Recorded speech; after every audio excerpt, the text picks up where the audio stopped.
So it's probably best just to put this out there. I've had a lot of trouble with my brain this week.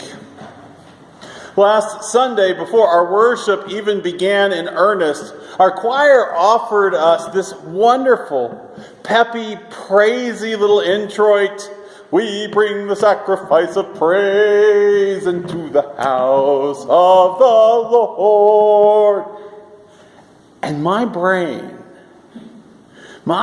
latched on to that, and I don't know why. I mean, I've sung that song at least 100 times before in my life, so it's not like it's new, and I like it just fine. I'm not complaining about it in the least. In fact, as the choir sang it last Sunday, I remember thinking to myself, that is just a perfect introit. I mean, it's short, it's joyful, it talks about worship. It's our response to God's goodness. As a pastor and a worship planner, what more could I want? And so when I woke up on Monday morning with that song running through my head, we bring the sacrifice, that was no problem. And when I woke up on Tuesday morning with that song running through my head, that was no problem. When I was driving home on Wednesday afternoon with that song, tapping it out on the steering wheel, that was no problem. But it was like that all week long. Which should have been great. I mean, that's what you want worship to do for you, right? I mean, that's one of the reasons we come here on Sunday morning at 10 o'clock, to give ourselves uplifting music for our hearts and to give ourselves something to think about that's bigger than our own problems. Our Monday through Saturday lives may be full of work and bills and doctor's appointments and cleaning bathrooms, but there's Sunday morning to lift us up and to spur us to think about what God is doing. And so we bring the sacrifice of praise. That's great. Except that my job this week was to lead a funeral and to find the sermon that is lurking in a scripture that says, "Be merciful to me, O God, for I am in distress.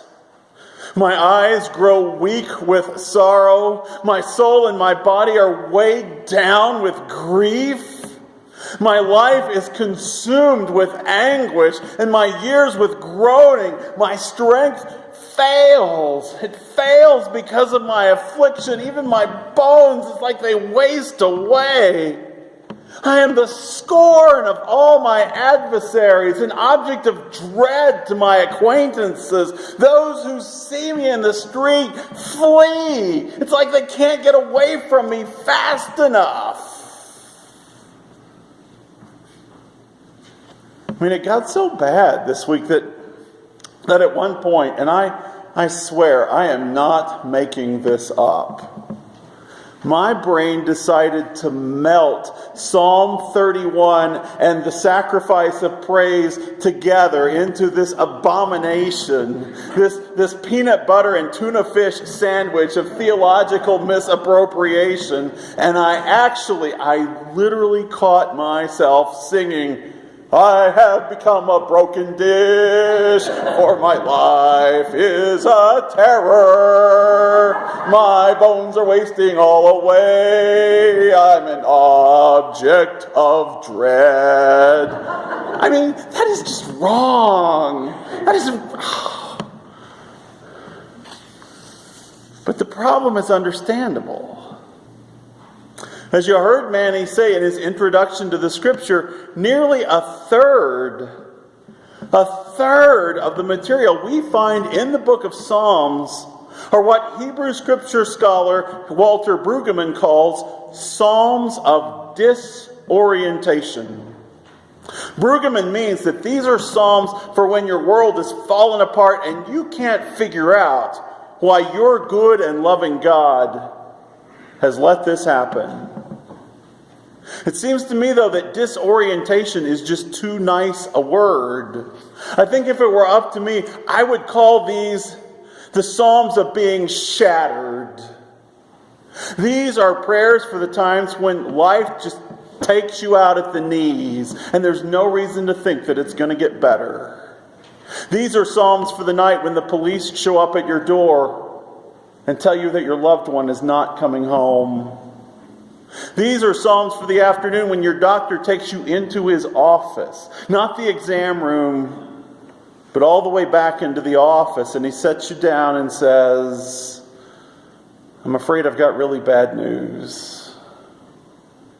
These are psalms for the miscarriage and psalms for the day that your job is downsized. These are psalms for the night when your nation is perched on the verge of war again. Psalms for the morning when you wake up to photos of Syrian parents holding the bodies of nerve-gassed children. These are awful, dreadful psalms. These are the prayers of people who have come undone. And a third of the prayer book of Israel is devoted to this. Which means that if you're doing that thing where you let the Bible fall open in the middle and you just, point to a passage and hope it applies, you've got about a 1 in 3 chance of landing on, "How long, O Lord, will you forget me forever? How long will you hide your face from me?" You won't have this same experience if you try this with your hymnal, by the way. Let that puppy fall open and you'll probably hit something like, "What a friend we have in Jesus." In fact, I tried looking for hymns of lament in our hymnal to go with the service this morning, and there is no section in the index for Psalms of Lament. And looking through, I could only find about 5. And we sang nearly all. We sang all the good ones last week when the sermon was on turning to God when you are desperate for help. So let's just think about that for a minute. In the songbook of ancient Israel, 1 out of every 3 selections is about being shattered. And in our hymnal, which I love, it is a fabulous hymnal. I adore the Chalice hymnal. We've got about half a dozen hymns out of 725 that talk about profound loss and disorientation. But I think that reflects our culture at large. I mean, we don't want to dwell on things that are unpleasant. We isolate people who are suffering, by which I mean we try to insulate ourselves away from people who are dealing with devastating illness and profound loss and grief. 1/3 of the material in the Psalms deals with this, but do we ever read these Psalms in worship? Do you know one by heart? Do we ever talk about these from the pulpit? No. I can tell you the answer to that last question is no.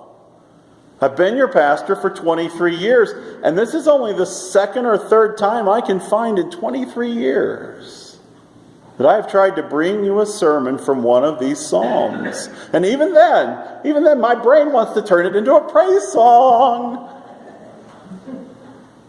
Here's something else to think about. The book of Psalms was the resource for public worship. It was the resource for public worship in ancient Israel. We've gotten so used to having our own Bibles, either as a bound copy or having it as an app on your phone or tablet. We've gotten so used to having our own individual copies of the Scriptures that we now chiefly think of the Bible as a resource for personal spiritual enrichment. We read it at home in quiet moments, or at least we aspire to. We read it as part of personal devotional time. But for centuries, for hundreds and hundreds of years before Mr. Gutenberg started cranking them out so people could buy them, for centuries the only way to encounter the Scriptures was publicly. The Scriptures were only available in churches and in synagogues, and you read and heard and sang the words with a group of fellow believers and seekers. The point being that the scriptures generally, and the Psalms of Lament in particular, got to help shape the corporate memory of the community in ways that just can't happen if we only read these words privately. So I need to shift gears here for a minute because there are a couple of other aspects of the prayers of lament that I really need to talk about. One is this, that all of the Psalms of Lament assume that the problem they are describing is a problem that God should deal with. Part of the purpose of these Psalms is to call the issue to God's attention. The purpose is to scream out, "No!" and to beg God for help. To beg God to come near. The psalmist assumes that their problem is, in fact, the problem of a loving God. And the very fact that the psalmist is in distress is reason enough that God should be moved to help. And they are right about this. Absolutely right. Second thing I need you to know is this. Every psalm of lament has this moment where the narrative turns and the complaint becomes an affirmation of trust. And you can see this in our scripture for this morning in verse 14. Verse 13 says, "For I hear the whispering of many. There is terror all around. My enemies scheme together against me. They plot to take my life." But then verse 14 says, "But I trust in you, O Lord. I say, you are my God. My times are in your hands. Deliver me from the hands of my persecutors. Let your face shine upon me. Save me. Save me now in your unfailing love." And that turn is crucial. Because every psalm of lament at its core is a psalm about trust. It's not a psalm about whining. It's not about complaining. It's about trust. These psalms are fiercely, unflinchingly about putting your trust in God. You can only lament truthfully when you trust that the things that you are saying out loud to God are not going to break you. Not only can you say these things and live, but you know that old saying about better out than in? It applies here. It is better to take your brokenness to God than just to let it set and fester. But that's not all. Not only do laments trust that we will not break for raising them, they also work on the assumption that God is not going to break off relationship. The underlying conviction here is that God is pretty tough. And that God is certainly big enough and strong enough to bear your tears and your wails, your doubts and your pain. God can handle that stuff. That trust is essential. Essential if we're going to make lamenting an element of our prayers again. So it takes trust. But if that's all you get from this sermon, then we've pretty much only recovered the ground that we did last week when I encouraged us to take our needs, our hurts, our doubts, our struggles to God. So here's what sets laments apart from simple pleas for God to help. Prayers of lament are public. The sages of Israel saved them in order to give the people words to say together when their lives were shattered. The idea is that the culture should not live in denial of pain and suffering. We shouldn't hide those things. And if we're going to bring those things out into the light of day, we're going to need language, communal language, to handle this. And the corporate wisdom of this practice calls for a corporate response. The point here is not just to get the words to say for yourself in your private moments. The point here is to get words and the courage to say these things with to say them with our brothers and sisters who are flailing in grief and loss. And so here's what that might look like. I have a good friend whose mother died a terrible death from cancer. And it went just like you would think that it would. She noticed this little bump under her jaw, and she thought it was nothing, probably just, a lymph node, little virus or something. But it didn't go away. So she tried ignoring it, but she couldn't. It made her too anxious, and so finally she asked her son-in-law about it. Not that he had any expertise. He was an accountant, not a doctor. But it was just too close and too threatening to bring this up with her husband or her daughters. And so she said to the accountant, "Hey, would you look at this? What do you think this is?" And he said, I think you should go see a doctor. And she did. And it was cancer. And all of her friends and family did exactly what you do. Everybody wants to say, "Oh, but you'll be fine. You caught it early. The chemo will work. You'll get through this." But there was one woman from her church, one woman who knew how to lament.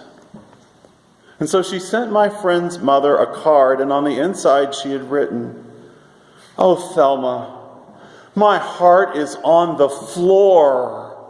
Like the psalmist, I feel that the water is up to my neck and I can hardly gasp a breath of air." My friend's mother said, Can you believe that anyone would be so honest? That anyone would tell me what it would be like for me to die?" She said that card helped her more than the dozens of calls and cards that came in saying, "Thinking of you, praying for you, I know you'll beat this." Well, that one card helped more than all the others, except for, there was this one. When the cancer returned with a vengeance about a year later, there was this one friend who wrote, "I hate this. I hate this, I hate this, I hate everything about this, but I promise you that I will mourn every loss with you. The last time you go shopping, the last time you drive your car, the last time you're well enough to make it to church, when the treatments make you too sick to eat, when the treatments are worse than the disease and you have to say enough. Every time one of those things happens, I want you to call me, and I will grieve it with you.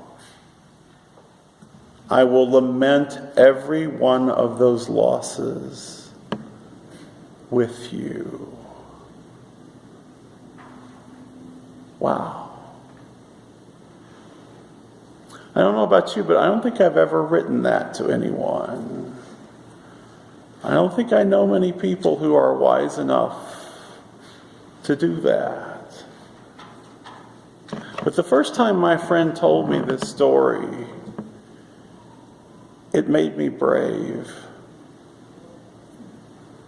It gave me the courage to say a lot more things to people who were sick and people who were suffering than I'd ever been able to say before. And I tell you this story because I hope it gives you courage too. That's what the Psalms of Lament are supposed to do. Not just teach us to trust, but also to teach us to be brave and to be willing to enter into each other's pain